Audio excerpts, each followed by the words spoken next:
Hello everyone, today I will show you how to freeze a frame in DaVinci Resolve. And here's how it's done. Specifically, when in midair, once you have chosen the frame you want to freeze, the process is simple.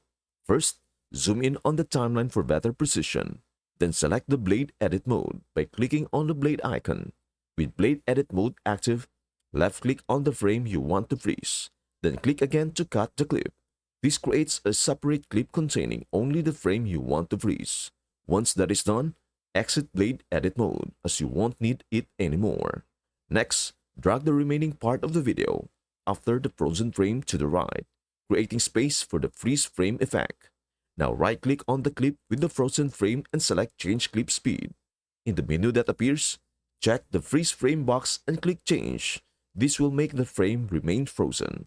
To adjust the duration of the freeze, click on the edge of the frozen clip and drag it to the right to extend it as needed.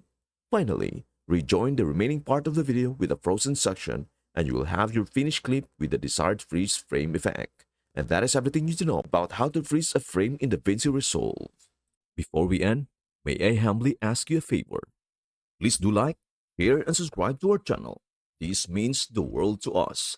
Thank you so much for watching. We hope to see you in our next video.